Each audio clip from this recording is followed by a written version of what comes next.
बिस्मिल्लाहिर्रहमानिर्रहीम। अस्सलामुअलैकुम स्टूडेंट्स, उम्मीद करता हूँ कि तमाम स्टूडेंट्स खैरियत से होंगे।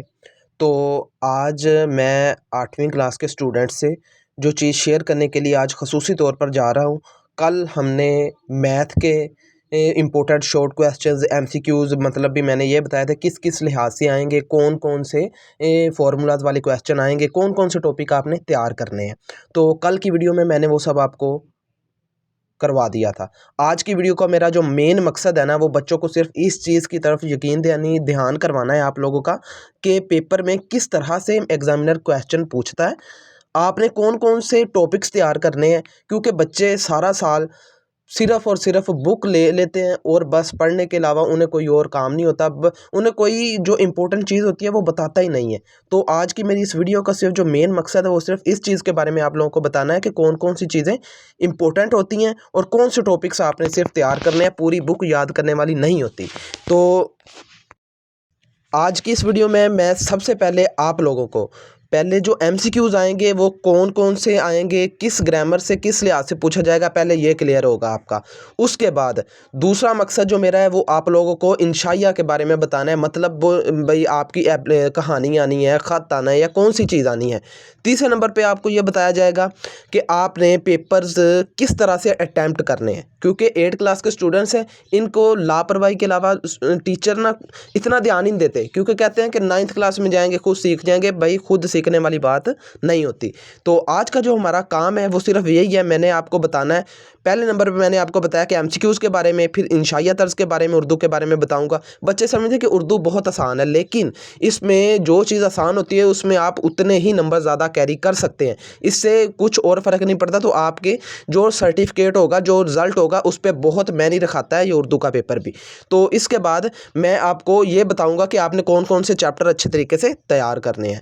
तो उन चैप्टर्स के बारे में बताऊंगा। उसके बाद आपको मैं कुछ जो मतलब भी चीज़ आपने पेपर में लिखना मार्कर से है, कैसे लिखना है, कैसे उसको प्रेजेंटेशन करना है, प्रेजेंटेशन के बारे में आपको सारी गाइडलाइन आज दूंगा इस वीडियो में। तो चलें अब हम शुरू करते हैं अपनी वीडियो को।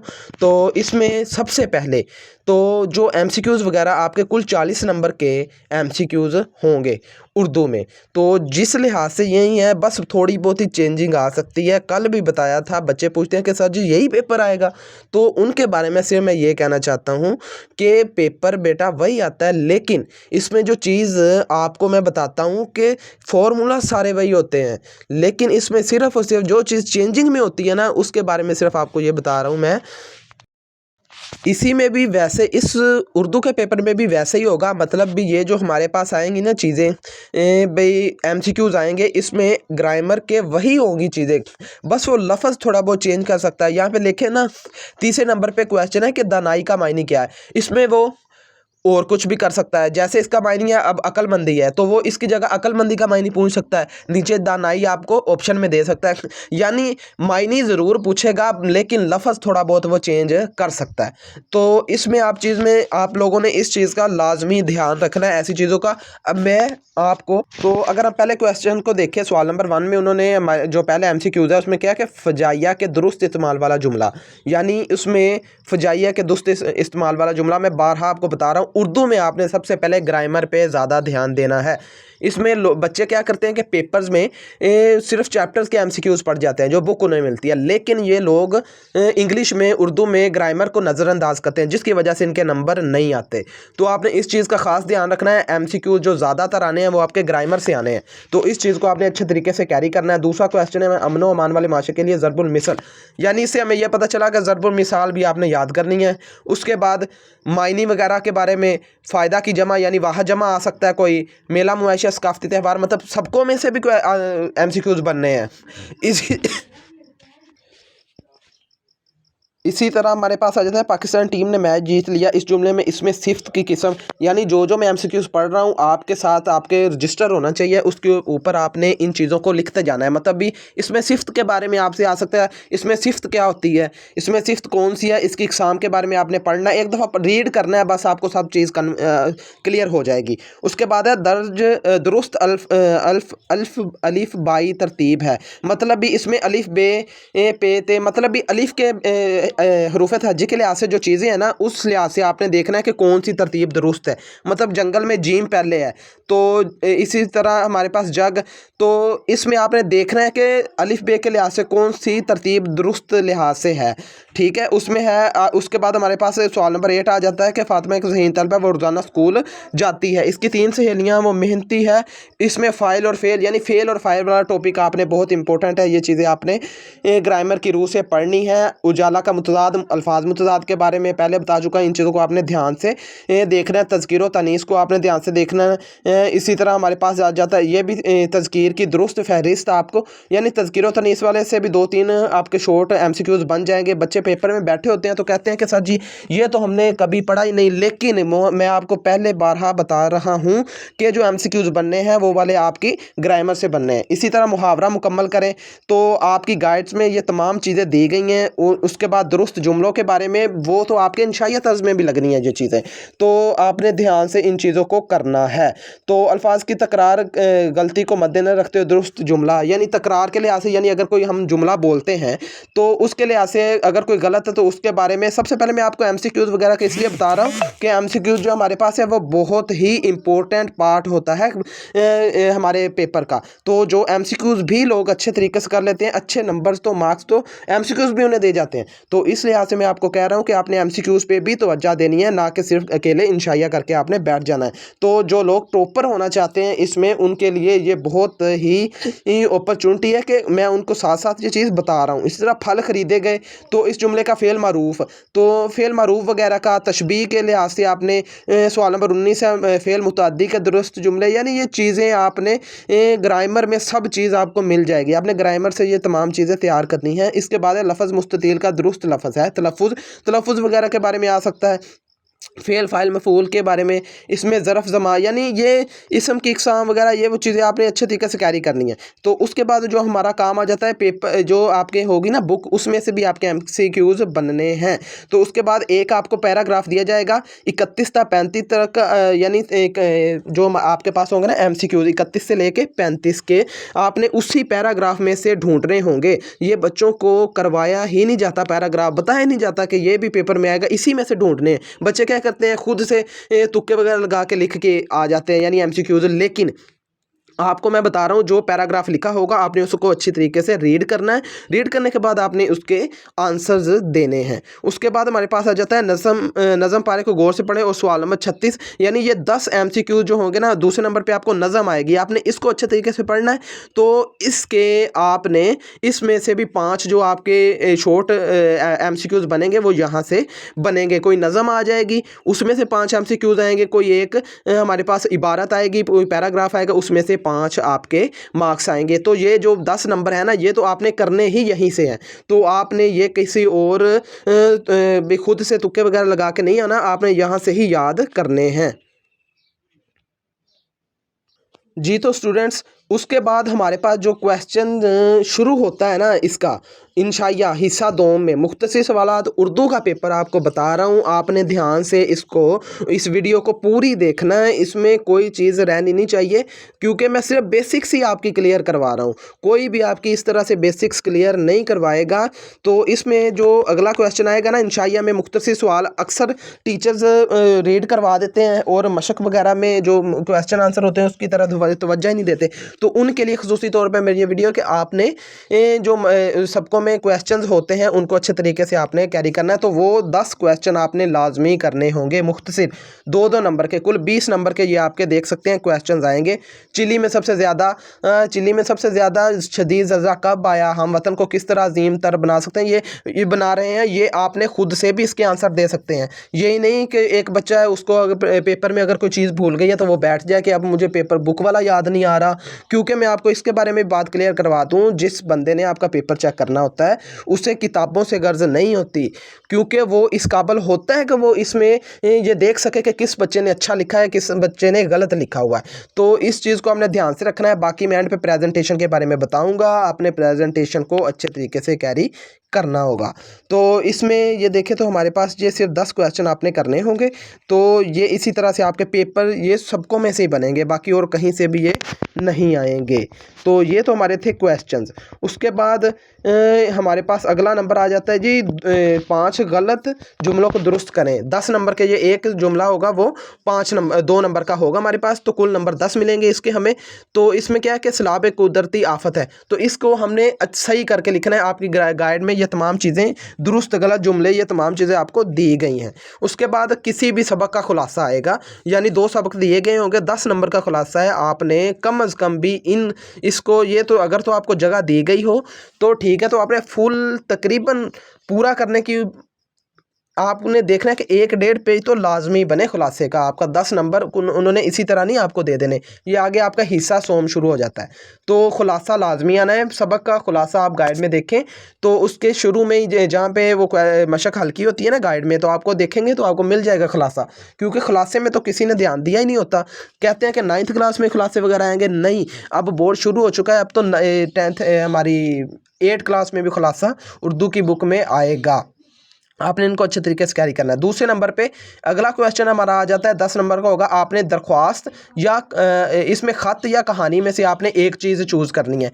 आप अपनी गाइड में से अच्छी तरह से या तो ख़त कर लें या फिर कहानी कर लें। कुछ बच्चे ऐसे होते हैं भी उन्हें समझ नहीं होती, क्योंकि पहली दफ़ा है ना बोर्ड अब, तो इन्होंने क्या करना है कि इन्होंने ये समझ लेना है कि दोनों चीज़ें ही करनी है, और थोड़ी थोड़ी जगह भी थोड़ी होगी, तो इन्होंने क्या करना है कि दोनों लिख देनी है थोड़ी थोड़ी। इसके आपको नंबर नहीं मिलेंगे। मैं कह रहा हूँ सिर्फ एक चीज़, या का मतलब होता है आपको चॉइस दी गई है इसमें कि या तो आप कर लें इसमें ख़त कर लें या फिर आप कर लें कहानी। तो जो चीज़ आपको बेटर लगे आप उसको अच्छे तरीके से कैरी करें। उसके बाद है हमारे पास कोई एक मजमून दिया जाएगा, तो टॉपिक दे दिया जाएगा, उस पर आपने मजमून लिखना है। यहाँ पे वक्त की पाबंदी, इल्म के फ़ायदे मोस्ट इंपॉर्टेंट ये हैं।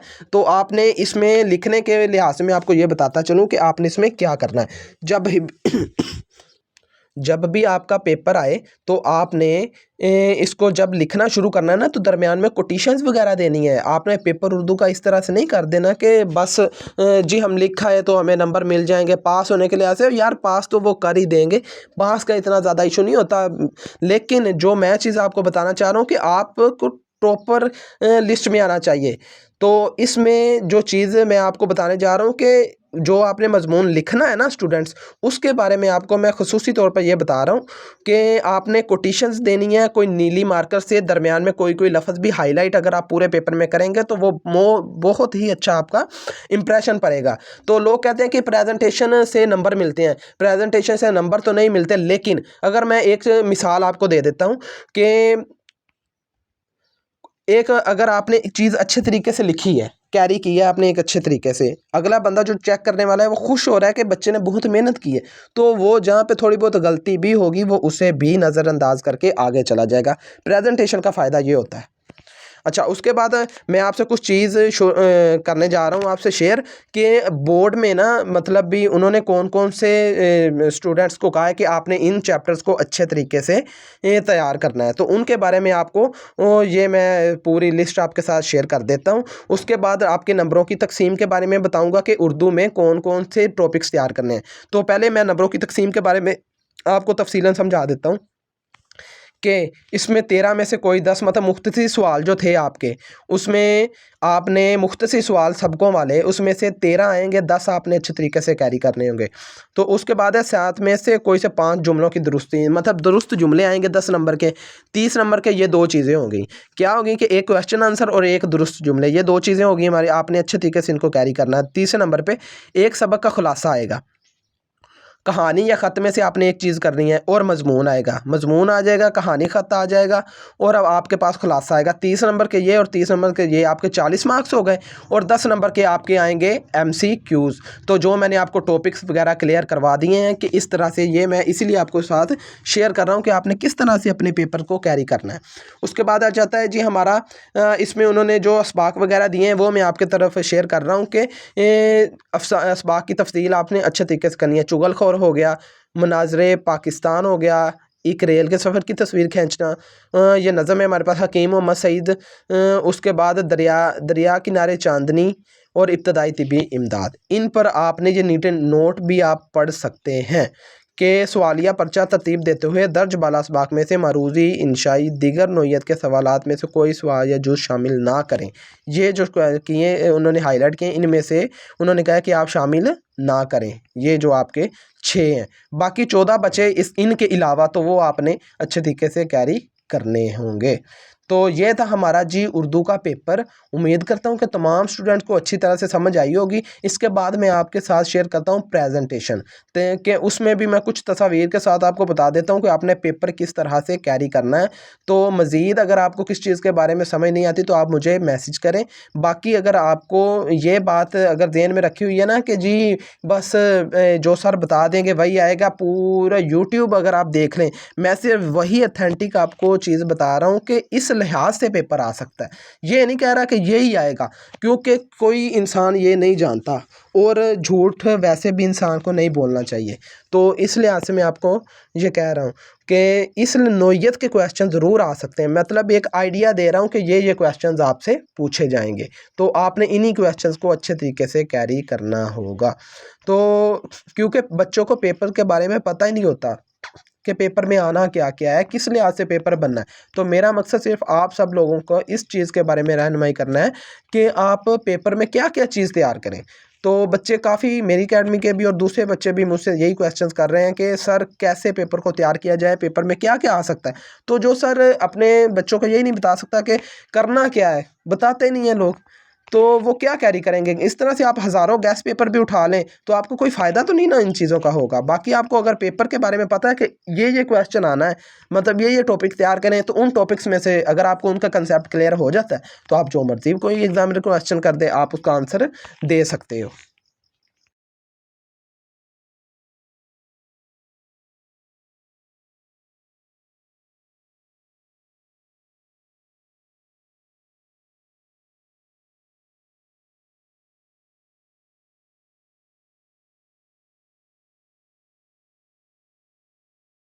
सबसे पहले आप पहला क्वेश्चन अगर आपको दिया गया मुख्तसर जो आपकी आप देंगे हेडिंग, उसके बाद आप लिखेंगे क्वेश्चन नंबर 1 का जुज़ लिखेंगे, सवाल शायद ना लिखें, क्योंकि एग्जामिनर को पता है कि पहला क्वेश्चन हल कर रहा है स्टूडेंट। तो इस लिहाज से आपने देखें उसका जवाब देना है। एंडिंग लाइन में देखें तो मैंने जब जवाब मेरा ख़त्म हुआ तो नीचे मैंने छोटी सी लाइन ड्रा की, मतलब भी इसकी प्रेजेंटेशन की मैंने।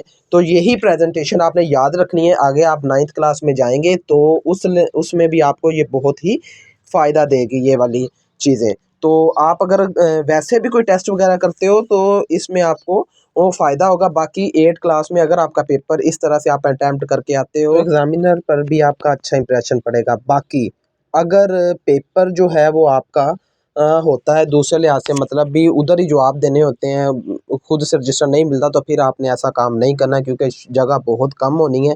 तो बाद में ना कहते फिरिएगा भी पेपर पूरा नहीं हो, तो फिर आप वहीं पे ही जो आपको मतलब भी उसी लाइनों में जवाब देने की आपने कोशिश करनी है। दूसरे नंबर पे अगर आपको कहा जाए ना भी सबक का खुलासा आना है पेपर का, मैंने आपको बताया 10 नंबर का, तो उसके लिए वो पीछे आप देख सकते हैं तस्वीर में मैंने थोड़ा सा शो किया था कि आपने पहले सबक का उन्वान लिखना है। सबक के लिए सबक का उन्वान आता है और उसके बाद आपने लिखना होता है इसके लिए भई मुसन्निफ़ का नाम। जो नज़म का लिखना है तो उसके लिए आपने लिखना होता है नज़म का नाम और शायर का नाम। ये चीज़ आपने याद रखनी है। तो अच्छा, अब जो अगली चीज़ हमारी रह गई है ना, वो रह गई है कि आगे आएगी हमारी दरख्वास्त।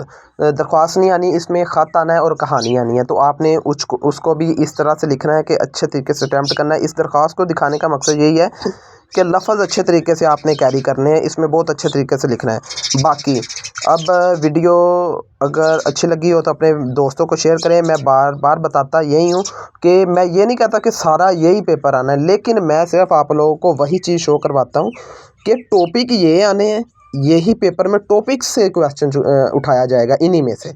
तो क्वेश्चन चेंज हो सकता है, टॉपिक वही रहेंगे, मतलब चंद एक टॉपिक आपको मैंने बता दिए हैं। तो इसी टॉपिक को अगर आप तैयार कर लेते हो ना, तो क्वेश्चन जो भी कर ले उस एग्ज़ामिनर ने इन्हीं टॉपिक में से ही आपके क्वेश्चंस उठाने होते हैं। बाकी अच्छे तरीके से अपनी तैयारी करें, प्रिपरेशन करें अपने पेपर के बारे में। तो बाकी किस चीज़ के बारे में नहीं आपको समझ आती उसके बारे में पूछें। और बाकी बेस्ट ऑफ लक।